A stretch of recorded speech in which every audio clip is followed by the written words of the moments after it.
নমস্কার বন্ধুরা, আজকে সকালটা স্টার্ট করেছিলাম জিমে যাওয়া থেকে। তো একটু বেশি করে জিম ফিম করে নিলাম, তারপরেই ব্রেকফাস্টটা করে নিয়েছি তাড়াতাড়ি করে, কারণ আমাদের আজকেরও কাজটা ছিল অনেকটাই দূরে, মহেশতলা আর রিভার সাইড থেকে আর একটু এগিয়ে গেলে।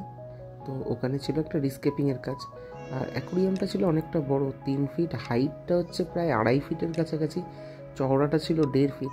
তো 2.5 ফিট হাইটে প্ল্যান্টেশন করা তো বড়ই চ্যালেঞ্জিংয়ের ব্যাপার। তো যাই হোক, আমরা একটা বুদ্ধি প্ল্যানিং একটা খাটিয়েছিলাম যে 2.5 ফিট হাইটের মধ্যেও কী করে সব রকম প্ল্যান্সগুলো করা যেতে পারে।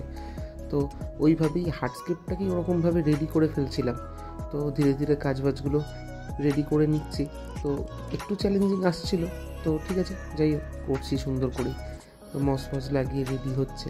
আর সয়েলটা ছিল অনেকটাই পুরনো, তাই জন্য আমার কাছে একটা এডিএর রুট ট্যাপ ছিল। তো ওই রুট ট্যাপটা তলায় আগেই দিয়ে দিচ্ছি, দিয়ে তারপরে পুরনো সয়েলটাই ইউজ করবো। আস্তে আস্তে ধীরে ধীরে রেডি হয়ে যাচ্ছে অ্যাকোরিয়ামটা। আর অ্যাকোরিয়ামটা কেমন লাগলো অবশ্যই কমেন্ট করে জানাবেন। আর আরও নতুন ভিডিওর আপডেট পেতে আমার চ্যানেলটাকে অবশ্যই ফলো করুন।